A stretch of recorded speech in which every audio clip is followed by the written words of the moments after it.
പലപ്പോഴും ജീവിതത്തിൻ്റെ നിരാശകളിലും ദുഃഖങ്ങളിലും ദുരിതങ്ങളിലും താഴ്ന്നു പോയവരാണ് ഞാനും നിങ്ങളുമൊക്കെ. എന്തു ചെയ്യണം, എങ്ങോട്ട് പോകണമെന്നറിയാതെ ചിലപ്പോഴൊക്കെ ഡിപ്രഷനൊക്കെ ബാധിച്ച് കണ്ണുനീരൊഴുക്കി ഇനിയൊരു ഉയർച്ച എനിക്കില്ല എന്ന് പറഞ്ഞ് ജീവിതത്തെ ശപിച്ചുകൊണ്ട് തള്ളി നീക്കുന്നവരാണ്. ഈ ജീവിത യാത്രയിൽ ഒന്ന് കയ്യെത്തിപ്പിടിക്കാനായിട്ട് ഒരു കച്ചത്തിരിപ്പ് പോലുമില്ലാതെ ജീവിതത്തെ ശപിച്ചുകൊണ്ട് ഓരോ ദിനവും തള്ളി നീക്കുകയും ധാരാളം മനുഷ്യർ നമ്മുടെ സമൂഹത്തിൻ്റെ ചുറ്റുവട്ടത്തിലുണ്ട്. അങ്ങനെ ജീവിതത്തെ ശപിച്ചുകൊണ്ട് ഒരു ഉയർച്ചയില്ലാതെ തളർന്നു കിടക്കുന്ന ഈ മനുഷ്യർക്ക് ഒരു ശക്തി എവിടെ നിന്ന് കിട്ടും? പ്രിയപ്പെട്ടവരെ, ബൈബിളിൽ വളരെ വ്യക്തമായിട്ട് രാജാക്കന്മാരുടെ 1-ാമത്തെ പുസ്തകത്തിൽ തിരുവചനം 19 5 മുതൽ 7 വരെയുള്ള വാക്യങ്ങളിലൂടെ നമ്മൾ വായിക്കുമ്പോൾ അവിടെ ഏലിയ പ്രവാചകൻ തളർന്നവശനായി മരണത്തിന് വേണ്ടി ആഗ്രഹിക്കുകയാണ്. 19-ാമത്തെ രാജാക്കന്മാരുടെ 1-ാമത്തെ പുസ്തകം 19-ാമത്തെ അധ്യായത്തിൽ വചനം ഇപ്രകാരം 3 മുതൽ വാക്യങ്ങൾ പറയുന്നുണ്ട്. ഏലിയ ഭയപ്പെട്ട് ജീവരക്ഷാർത്ഥം പലായനം ചെയ്തു. അവൻ യൂദയായിലെ ബേർഷബായിലെത്തി. അവിടെ വച്ച് ഭൃത്യനെ വിട്ടുപിരിഞ്ഞു. അവിടെ നിന്ന് അവൻ തനിയെ മരുഭൂമിയിലൂടെ ഒരു ദിവസത്തെ വഴി നടന്ന് ഒരു വാടാമുൾച്ചെടിയുടെ തണലിലിരുന്നു. അവൻ മരണത്തിനായി പ്രാർത്ഥിച്ചു. കർത്താവേ, മതി, എൻ്റെ പ്രാണനെ സ്വീകരിച്ചാലും എന്ന് പറഞ്ഞ് അവൻ ദുഃഖിച്ച് വിഷാദത്തിലേക്ക് കടന്നു പോവുകയാണ്. ഒരു പ്രവാചകനാണ്. പക്ഷേ ജീവിതത്തിൻ്റെ ചില പ്രതിസന്ധി ഘട്ടങ്ങളിൽ ഭൃത്യന്മാരും വിട്ട് ഉപേക്ഷിച്ചു പോയപ്പോഴും ദൈവം പോലും തന്നെ ഉപേക്ഷിച്ചുവോ എന്ന് ചിന്തിച്ചുകൊണ്ട് ഒരു വാടാമുൾച്ചെടിയുടെ തണലിലിരുന്നു കൊണ്ട് മരണത്തിന് വേണ്ടി പ്രാർത്ഥിക്കുന്ന എലിയ പ്രവാചകനെയാണ് നമ്മൾ കാണുക. വീണ്ടും നമ്മൾ കാണുന്നുണ്ട് പുറപ്പാടിൻ്റെ പുസ്തകത്തിൽ 16-ാമത്തെ അധ്യായത്തിൽ സീനായി മരുഭൂമിയിൽ വച്ച് ജനങ്ങൾ മരുഭൂമിയിൽ വച്ച് മോശയ്ക്കെതിരായിട്ട് പെറുപിറുക്കുകയാണ്, ശബ്ദമുയർത്തുകയാണ്. ഞങ്ങൾ ഈജിപ്തിലായിരുന്നുവെങ്കിൽ സുഭിക്ഷമായി ഞങ്ങൾ ജീവിക്കുമായിരുന്നു, സന്തോഷത്തോടെ ജീവിക്കുമായിരുന്നു. കാരണം ഈജിപ്തുകാരുടെ ഇറച്ചിപ്പാത്രത്തിൻ്റെ മണം കൊണ്ടെങ്കിലും ഞങ്ങൾ അപ്പം ഭക്ഷിക്കുമായിരുന്നു എന്ന് പറഞ്ഞ് മോശയ്ക്കെതിരായി പെറുപിറുക്കുമ്പോൾ മോശ ആ സമയത്ത് ജനങ്ങൾ പറയുന്നുണ്ട്, അവിടെ കിടന്ന് ഞങ്ങൾ മരിച്ചിരുന്നെങ്കിൽ എത്രയോ നന്നായിരുന്നു. ഞങ്ങളെ എന്തിനായി ഈ മരുഭൂമിയിൽ, സീനായി മരുഭൂമിയിൽ കൊണ്ടുവന്ന് ഞങ്ങളെ നീ കൊന്നു കളയുന്നത് എന്തിനാണെന്ന് പറഞ്ഞ് ജനങ്ങൾ വിഷാദത്തിലേക്ക്, ദുഃഖത്തിലേക്ക് ആണ്ടുപോവുകയാണ്. അപ്പോൾ തിരുവചനത്തിൽ ഇപ്രകാരം സംഖ്യയുടെ പുസ്തകത്തിൽ 11-ാമത്തെ അധ്യായത്തിൽ തിരുവചനം ഇപ്രകാരം മോശ ദൈവത്തോട് ഇപ്രകാരം മരണത്തിന് വേണ്ടിയിട്ട് ചോദിക്കുകയാണ്. അവിടെ ഈ വചനം വളരെ വ്യക്തമായിട്ട് പ്രതിപാദിക്കപ്പെടുന്നുണ്ട്. മോശ കർത്താവിനോട് പറഞ്ഞു, അങ്ങയുടെ ദാസനോട് ഇത്ര കഠിനമായി വർത്തിക്കുന്നത് എന്തുകൊണ്ട്? അങ്ങ് എന്നോട് കൃപ കാട്ടാത്തത് എന്തുകൊണ്ട്? ഈ ജനത്തിൻ്റെ ഭാരമെല്ലാം എന്തേ എൻ്റെ മേൽ ചുമത്തിയിരിക്കുന്നു? വചനം പറയുന്നു, ഞാനാണോ ഈ ജനത്തെ ഗർഭം ധരിച്ചത്? അവരുടെ പിതാക്കന്മാർക്ക് അവിടുന്ന് വാഗ്ദാനം ചെയ്ത ദേശത്തേക്ക് മുലകുടിക്കുന്ന കുഞ്ഞിനെ ധാത്രിയെ എന്ന പോലെ മാറിൽ വഹിച്ചുകൊണ്ട് പോകും എന്ന് എന്നോട് പറയുവാൻ ഞാനാണോ അവരെ പ്രസവിച്ചത്? ഈ ജനത്തിനെല്ലാം നൽകാൻ എവിടെ നിന്ന് മാംസം കിട്ടും? ഞങ്ങൾക്ക് ഭക്ഷിക്കാൻ മാംസം തരിക എന്ന് പറഞ്ഞ് അവർ കരയുന്നു. ഈ ജനത്തെ മുഴുവൻ താങ്ങാൻ ഞാൻ ശക്തനല്ല, അത് എൻ്റെ കഴിവിന് അതീതമാണ്. ഇപ്രകാരമാണ് അവിടെ നിന്നോട് വർത്തിക്കുന്നതെങ്കിൽ കൃപ തോന്നി എന്നെ ഉടനെ കൊന്നുകളയണം, ഈ കഷ്ടത ഞാൻ കാണാതിരിക്കട്ടെ എന്ന് പറഞ്ഞ് മോശ ദൈവത്തിന് മുമ്പിൽ കണ്ണുനീരോടുകൂടെ പ്രാർത്ഥിക്കുകയാണ് മരണത്തിന് വേണ്ടി. വിഷാദത്തിലേക്ക് താണുപോകുന്ന മോശയെ നമുക്ക് കാണാൻ സാധിക്കും. പ്രിയപ്പെട്ടവരെ, വിജയിച്ചവരുടെ ചരിത്രം മാത്രമല്ല ബൈബിൾ എന്ന് പറയുന്നത്. പരാജിതരുടെ, ദുഃഖത്തിൽ വീണുപോയവരുടെ, കണ്ണുനീർ വാർത്തവരുടെ, സങ്കടപ്പെടുന്നവരുടെ ഒക്കെ കഥയാണ്, ജീവിതകഥയാണ് ബൈബിൾ കുറിച്ചിരിക്കുന്നത്. നമ്മളൊക്കെ ചിന്തിക്കും, ഇപ്രകാരമുള്ളവരെ ദൈവം വിളിച്ചവരെല്ലാവരും സന്തുഷ്ടതയോടുകൂടെ അവർ സമാധാനത്തോടു കൂടി വർദ്ധിച്ചവരെന്നാണ് നമ്മളൊക്കെ ചിന്തിക്കുക. എന്നാൽ പ്രിയപ്പെട്ടവരെ, ജീവിതത്തിൻ്റെ പ്രതിസന്ധി ഘട്ടങ്ങൾ എന്തു ചെയ്യണമെന്ന് അറിയാതെ പതറിപ്പോയി വിഷാദത്തിലേക്ക് ആണ്ടുപോയ എത്രയോ മനുഷ്യരെക്കുറിച്ചാണ് വചനം വളരെ വ്യക്തമായിട്ട് പ്രതിപാദിക്കുന്നത്.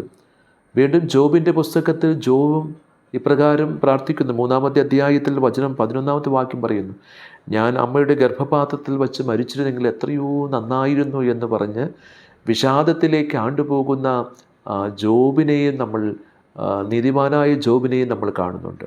അപ്പോൾ ജീവിതത്തിൻ്റെ പ്രതിസന്ധി ഘട്ടങ്ങളിലൂടെ കടന്നുപോയ ധാരാളം മനുഷ്യർ ഒക്കെ നമുക്കുണ്ട്. പക്ഷേ ഈ ഒരു ജീവിത പ്രതിസന്ധി ഘട്ടങ്ങളിൽ, വിഷാദങ്ങളിൽ ചുരുങ്ങിക്കിടക്കാതെ സധൈര്യം മുന്നോട്ട് പോകാൻ നമുക്ക് സാധിക്കണം. എനിക്ക് പരിചയമുള്ള ഒരു പെൺകുട്ടി, അവൾ പഠിച്ചുകൊണ്ടിരിക്കുകയാണ്. അപ്പം അവൾക്ക് പെട്ടെന്നൊരു രോഗബാധ ഉണ്ടായി, രോഗാവസ്ഥയിലേക്ക് മാറുകയും പഠിക്കുന്നതെല്ലാം മറന്നു പോവുകയും ചെയ്യുക. അപ്പോൾ അവൾ ആകെ ഡിപ്രഷനിലേക്ക് മാറുകയാണ്. കാരണം എന്ത് ചെയ്യണമെന്ന് അറിയത്തില്ല. ടീച്ചർമാർ ചോദ്യം ചോദിക്കുമ്പോൾ എല്ലാം പഠിച്ചതാണ്, നന്നായിട്ട് വളരെ മനോഹരമായിട്ട് നന്നായിട്ട് തറവായിട്ട് പഠിച്ചുകൊണ്ട് പോയതാണ്. പക്ഷേ ചോദ്യം ചോദിക്കുമ്പോൾ പറയാൻ പറ്റുന്നില്ല, പെട്ടെന്ന് മറന്നു പോകുന്നു. പിന്നെ എന്താണ്, ടീച്ചർ പിന്നെയും അവൾക്ക് അവസരം കൊടുക്കുകയാണ്. 3 ചോദ്യം കൊടുത്തിട്ട് പറയുന്നു, ഇത് പഠിച്ചു കൊണ്ടുവന്ന് നീ പറയുക. അവൾ തിരിച്ചു പോകുമ്പോൾ ചോദിച്ച ചോദ്യം പോലും മറന്നു പോകുന്ന അവസ്ഥയിലേക്ക് ആണ്ടുപോയപ്പോൾ അവൾ വളരെയധികം സങ്കടപ്പെട്ടുകൊണ്ട് ഇനി ഞാൻ പഠിക്കുന്നില്ല എന്ന് പറഞ്ഞ് ഡിപ്രഷനിലേക്ക് വീണു പോവുകയാണ്. അപ്പം തിരുവചനത്തിൽ നമ്മൾ കാണുന്നത് ഇത് തന്നെയാണ്. ജീവിതത്തിൻ്റെ പ്രശ്നങ്ങളും പ്രയാസങ്ങളുമൊക്കെ കടന്നു വന്നപ്പോൾ ജീവിതത്തിൽ ഡിപ്രഷനിലേക്ക് പോകുന്നു. From depression to destination. ആ ഡിപ്രഷനിൽ നിന്നുകൊണ്ട്, അല്ലെങ്കിൽ ആ വിഷാദത്തിൽ നിന്നുകൊണ്ട് ലക്ഷ്യത്തിലേക്ക് പോകുവാനായിട്ട് നമുക്ക് സാധിക്കണം. ജീവിതത്തിൽ നിന്ന്, ഈ ഡിപ്രഷനിൽ നിന്ന് ലക്ഷ്യത്തിലേക്ക് പോകാനായിട്ട് മനുഷ്യന് കഴിയും. അതിനുള്ള കരുത്ത് ദൈവം മനുഷ്യന് നൽകിയിട്ടുണ്ട്. ഒരു ഒരു ഒരു വിക്ടർ ഫ്രാങ്ക്ലിൻ എന്ന് പറയുന്ന ഒരു ഡോക്ടർ, ന്യൂറോ സർജനാണെന്ന് തോന്നുന്നു. അദ്ദേഹത്തിൻ്റെ ഒരു പുസ്തകമുണ്ട്, മാൻ സെർച്ച് ഫോർ മീനിങ് എന്നാണ് അതിൻ്റെ പുസ്തകത്തിൻ്റെ പേര്. അദ്ദേഹം അതിലൂടെ പറയുന്നത് മനുഷ്യ ജീവിതത്തിനൊരു മീനിങ് ഉണ്ടാകണം, ഒരു അർത്ഥം ഉണ്ടാകണം. മനുഷ്യ ജീവിതത്തിനൊരു അർത്ഥം ഉണ്ടാകണം. ഈ ജീവിതമെന്ന് പറയും, ദൈവം നമുക്ക് നൽകിയ ഈ ജീവിതം തളർന്നു പോകേണ്ടത്, സാധ്യതകൾ ഉള്ളതാണ് നമ്മുടെ ജീവിതം എന്ന് പറയുന്നത്. നമുക്ക് സാധ്യതകളുണ്ട്, ടാലൻസുകൾ ധാരാളമുണ്ട്. ഈ സാധ്യതകളെ പലപ്പോഴും നമ്മൾ മറന്നു പോകുന്നു. ഇപ്പോൾ നമ്മൾ ഇംഗ്ലീഷിലെ ഐ എന്ന ചെറിയ അക്ഷരം നമ്മൾ കുറിക്കുമ്പോൾ, ഒരു വരയിട്ട് അതിൻ്റെ മുകളിൽ ഐ എന്ന് കുറിക്കുമ്പോൾ ഞാനെന്ന ആ ഒരു ഐ, ഒരു വരയിട്ട് അതിൻ്റെ മുകളിൽ ഒരു കുത്തു കുത്തിയാൽ അത് ഐ ആയി. അതിന് തിരിച്ചിട്ട് കഴിഞ്ഞാൽ നോക്കിക്കേ, അത് എക്സ്പ്ലനേഷൻ മാർക്കായി. അപ്പോൾ അതെന്താണ്? അത്ഭുതമാണ്. അപ്പം ഞാനെന്ന എന്നിൽ തന്നെ ഒരു അത്ഭുതം കുടിയിരിക്കുന്നുണ്ട്. അപ്പോൾ ഞാനെന്ന ഒരു മനുഷ്യനിൽ ഒത്തിരിയേറെ സാധ്യതകളുണ്ട്. പലപ്പോഴും മനുഷ്യർ ഈ സാധ്യതകളെ മറന്നു പോകുന്നതാണ് ജീവിതത്തിന് അർത്ഥമില്ലാതെ മാറുന്നത്. നമുക്ക് ഒത്തിരിയേറെ സാധ്യതകളുണ്ട്. ജീവിതത്തിൻ്റെ ദൈവം നമ്മളെ കരം പിടിച്ച് നയിക്കുന്നു. അതുകൊണ്ട് നമ്മൾക്ക് ഈ ജീവിതത്തിൽ അർത്ഥമില്ല എന്ന് വിചാരിക്കരുത്. അതുകൊണ്ട് അദ്ദേഹം പറയുന്നത്, ജീവിതത്തിൽ അദ്ദേഹം പറയുന്ന മീനിങ് ഫുള്ളാകണം. ജീവിതമെന്ന ഒരു അർത്ഥമുണ്ടാകണം. അങ്ങനെ അർത്ഥമുണ്ടെങ്കിൽ മാത്രമേ നമുക്ക് ജീവിക്കാൻ സാധിക്കുള്ളൂ. ഒരു ദിവസം നമുക്ക് വേണമെങ്കിൽ ആഹാരമില്ലാതെ കുറച്ച് നാൾ ജീവിക്കാം, ഒരു ഭവനമില്ലാതെ നമുക്ക് ജീവിക്കാൻ സാധിക്കും, ഒരു പ്രകാശമില്ലാതെ നമുക്ക് ഇരുട്ടിൽ ജീവിക്കാൻ സാധിക്കും. പക്ഷേ ജീവിതത്തിന് അർത്ഥമില്ലാതെ മനുഷ്യന് ജീവിക്കാൻ പറ്റുകയേയില്ല. ജീവിതത്തിന് അർത്ഥം മനുഷ്യൻ കണ്ടെത്തണം. അവൻ തന്നെ കുടിയിരിക്കുന്ന അവൻ ജീവിതത്തിൽ ഈ അർത്ഥം കണ്ടെത്തിയാലേ അവൻ്റെ ജീവിതത്തിൽ മുന്നോട്ട് പോകാനായിട്ട് അവന് സാധിക്കുകയുള്ളൂ.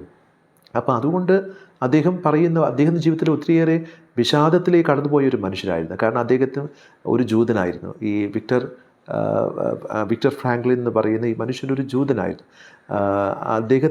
അദ്ദേഹത്തെ ജൂതനായതുകൊണ്ട് തന്നെ ഹിറ്റ്ലർ അദ്ദേഹത്തിൻ്റെ കുടുംബത്തിലെ എല്ലാവരെയും കൊന്നുകളഞ്ഞു. അവസാനം അവശേഷിക്കപ്പെട്ട ഒരു മനുഷ്യൻ എന്ന് പറയുന്നത് ഈ വിക്ടർ ഫ്രാങ്ക്ലിനാണ്. അപ്പോൾ അദ്ദേഹത്തെ ഒരു തടവറയിൽ ഇങ്ങനെ അടച്ചിടുമ്പോൾ ഇരുണ്ട തടവറയ്ക്കുള്ളിൽ കിടക്കുമ്പോൾ എൻ്റെ ജീവിതത്തിന് ഇനി അർത്ഥമില്ല എന്ന് പറഞ്ഞ് വിഷാദത്തിലേക്ക് പോയ മനുഷ്യനാണ്. ഒരു ദിവസം അദ്ദേഹം ഒരു ജനാലിലെ ഒരു ചെറിയ ജനാൽപ്പാളി അവിടെ ഉണ്ടായിരുന്നു. അദ്ദേഹം അതിനെ പതുക്കെ തുറക്കുകയാണ്.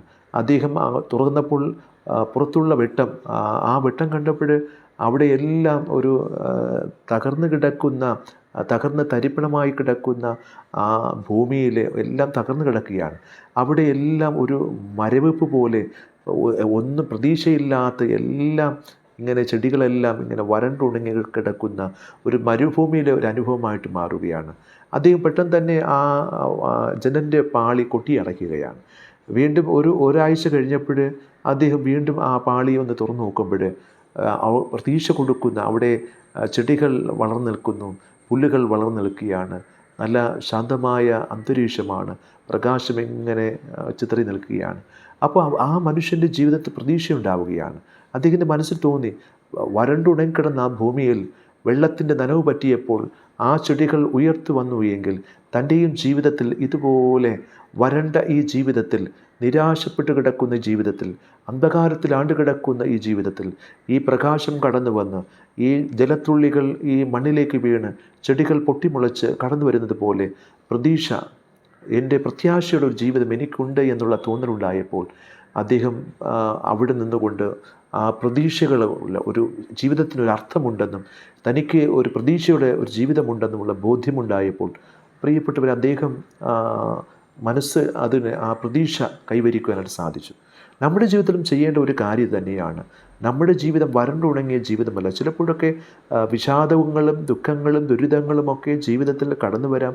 പക്ഷേ ഈ പ്രതീക്ഷയുടെ ആ പുൽച്ചെടികൾ വളർന്നു വരുന്നത് പോലെ നമ്മുടെ ജീവിതത്തിൽ പ്രതീക്ഷകളെ താലോലിക്കുവാനും ചേർത്ത് പിടിക്കുവാനും നമുക്ക് കഴിയുമ്പോഴാണ് ജീവിതത്തിൽ അർത്ഥമുണ്ടാകുന്നത്. അതുകൊണ്ട് അദ്ദേഹം ആ കോൺസെൻട്രേഷൻ ക്യാമ്പുകളിൽ ആൾക്കാരെ നോക്കി, അദ്ദേഹം അവരെ കണ്ടു, അവരെ നോക്കി. അദ്ദേഹം കണ്ടുപിടിച്ച ചില കാര്യങ്ങളുണ്ട്. 2 കാര്യങ്ങൾ അദ്ദേഹം ഈ കോൺസെൻട്രേഷൻ ക്യാമ്പിൽ കിടക്കുന്ന തടവറയിലെ ആൾക്കാരെ നോക്കി പഠിച്ചു.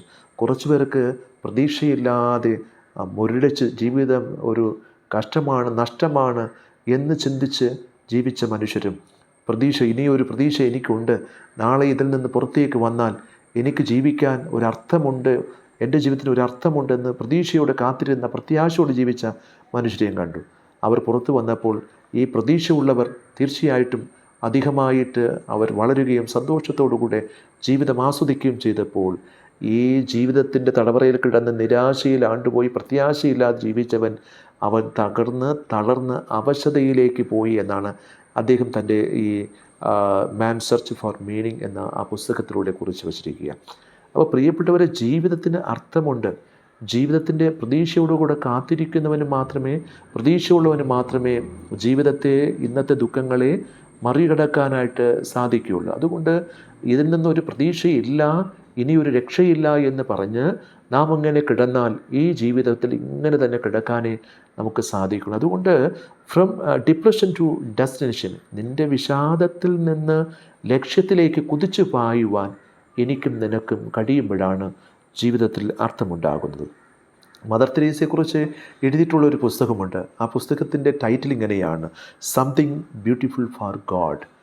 Something beautiful for God.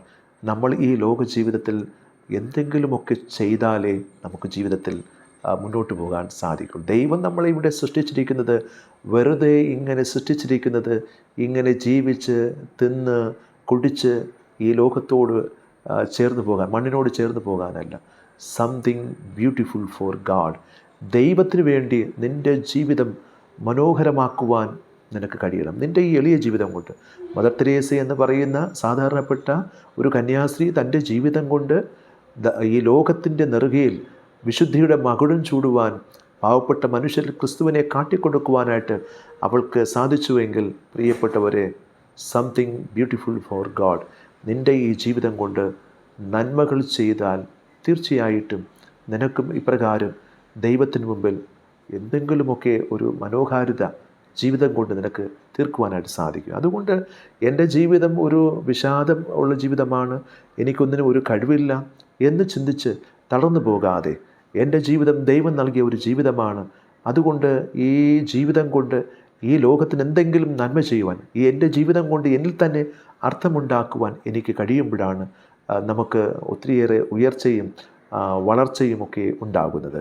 അല്ലാതെ പലപ്പോഴും നമ്മൾ പറയാറുണ്ട്, നമ്മളിലേക്ക് തന്നെ ചുരുങ്ങിക്കൂടി ഞാൻ ഒന്നിനും കഴിവില്ലാത്തവനാണ്, എനിക്കൊന്നും കഴിവില്ല എന്ന് ചിന്തിച്ച് തളർന്നിരിക്കാതെ, തീർച്ചയായിട്ടും ദൂതൻ ഏലിയായോട് പറയുകയാണ്, ആ വാടാ മുൾച്ചെടിയുടെ അരികിലിരിക്കുമ്പോൾ, തളർന്നിരിക്കുമ്പോൾ എഴുന്നേൽക്കുക, എഴുന്നേറ്റ് നടക്കുക, എഴുന്നേറ്റ് ഇത് ഭക്ഷിച്ചുകൊണ്ട് മുന്നിലോട്ട് പോവുക, അതാണ് ലക്ഷ്യത്തിലേക്ക് പോവുക. അപ്പോൾ വാടിത്തളർന്ന് തകർന്നു പോകാതെ എഴുന്നേറ്റ് ശക്തിയോടെ മുന്നോട്ട് പോകാൻ നിനക്ക് കഴിയുമ്പോൾ നിൻ്റെ ജീവിതത്തിന് അർത്ഥമുണ്ട്. അതിനാൽ പ്രിയപ്പെട്ടവരെ, തളർന്നിരിക്കാതെ ശക്തിയോടെ കുതിച്ചു പായുവാൻ നമുക്ക് കഴിയട്ടെ. ദൈവം നമ്മെ അനുഗ്രഹിക്കട്ടെ.